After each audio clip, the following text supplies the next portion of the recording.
Black Star Pirate Radio. In Oranjesicht, we're reading 61 degrees Fahrenheit with clear. Airflow is southeast at about 15 miles per hour. Somewhere a capacitor creaks under the load, hot metal. The console keeps its lights and its secrets. On the Ukraine aid, that $100 million transfer exposes Australian taxpayers to direct financial contribution towards a conflict 15,000 kilometers away. For Ukraine, it's a critical lifeline, but also a continued reliance on external support, prolonging the human and infrastructural cost. Russian forces in the Kremlin, conversely, face an emboldened adversary. A concrete alternative path for Canberra could be a dedicated diplomatic fund, investing in regional stability talks rather than purely military hardware, aiming for de-escalation rather than increased firepower. The cultural fabric here is stretched between global strategic alignment and local communal care. Australia's defence spending projects a certain national self-worth on the world stage, a structural choice. Yet, the outpouring for the AFL star, say from the Western Bulldogs community, highlights how collective dignity is also built through immediate, human-scale resilience and support for one of our own. It's about recognizing provenance in both national policy and local compassion. And let's not forget the optics. $100 million for air defense and munitions is a clear signal of global alignment, but it also entrenches Australia's position within a specific geopolitical architecture. The aid here isn't neutral. It's a strategic investment with long-term implications for our own defense posture and international relations. Indeed, Kaylin. Shifting focus to the AFL Stars incident, the concrete facts are a serious truck crash resulting in hospitalization for a high-profile athlete.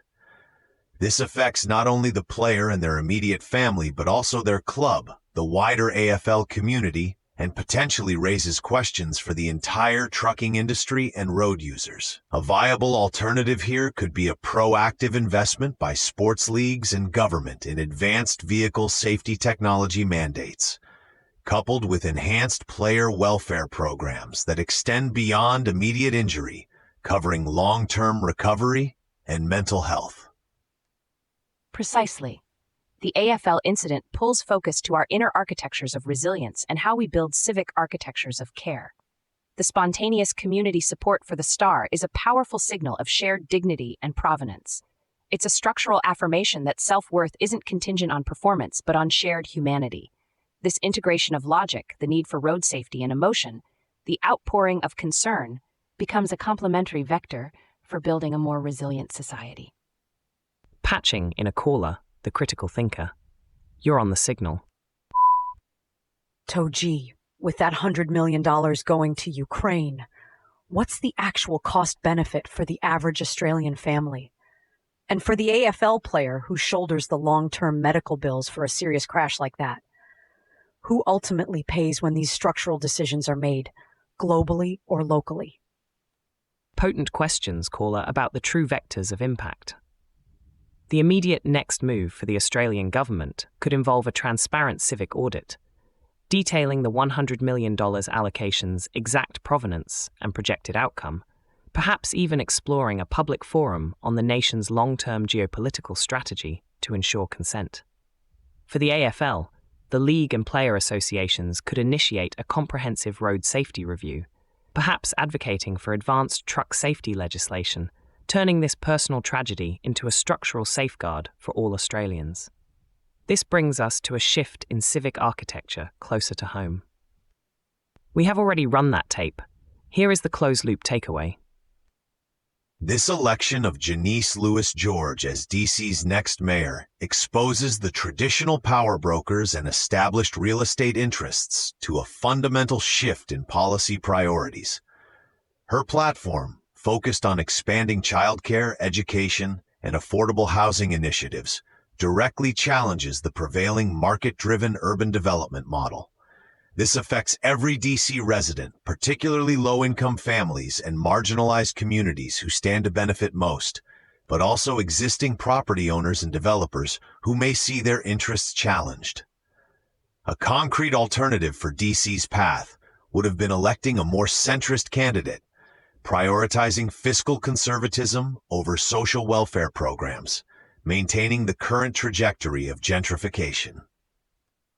This is a powerful demonstration of how communities seek to build resilient inner and civic architectures.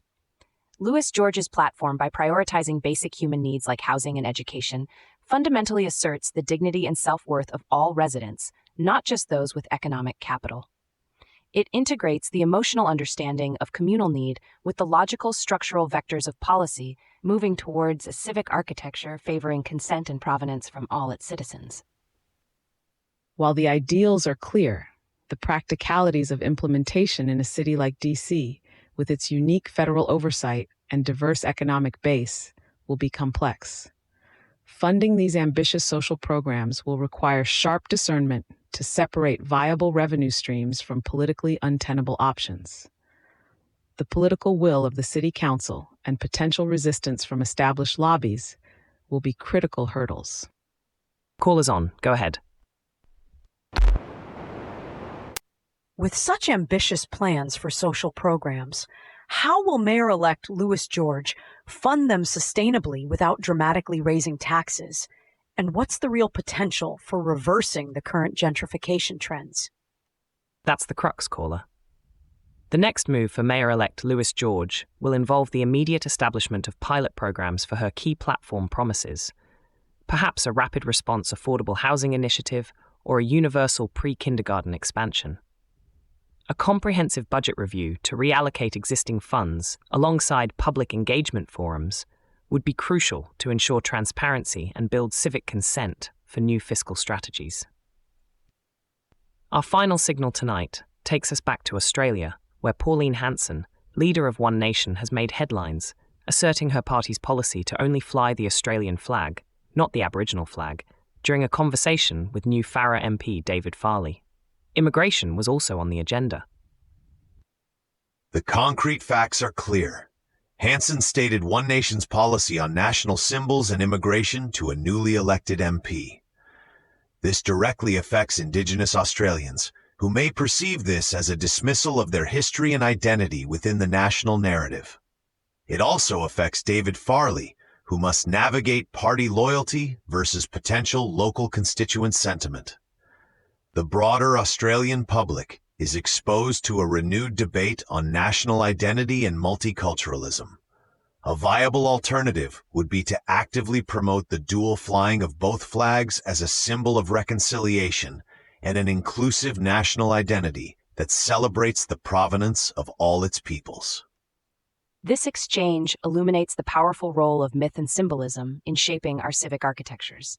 Hanson's stance is an attempt to enforce a singular, exclusive national self-worth, potentially dismissing the structural dignity of Indigenous Australians. Building resilient civic architectures requires sharp discernment to separate this kind of toxic residue, that which divides and diminishes, from the architectural signal of genuine national unity and respect, which favors consent and shared provenance in our symbols. From a purely political perspective, this move by Hanson can be seen as a calculated appeal to a specific base, reinforcing One Nation's core tenets. It leverages cultural anxieties and identity politics, which, while contentious, have proven electorally effective for some factions. The challenge for Farley and other politicians lies in navigating this ideological divide while attempting to represent a diverse constituency. We've got someone. Patching in a caller. Go ahead. Ige. Togee, isn't it just a matter of free speech for Pauline Hanson to express her party's view on the flag? And at what point does a symbol become so divisive that it undermines national unity instead of fostering it? Your questions cut to the core, caller, of how we define and defend our national identity. The next move here could be a nationwide public dialogue facilitated by independent bodies on the meaning and future of our national symbols, moving beyond political rhetoric to genuine civic education and understanding. A parliamentary motion to formally recognise and encourage the dual flying of the Australian and Aboriginal flags could also serve as a powerful structural statement, embodying a commitment to consent, provenance, and dignity for all Australians. The signal holds. Black Star Pirate Radio. Continue the signal at TogeeVision.com.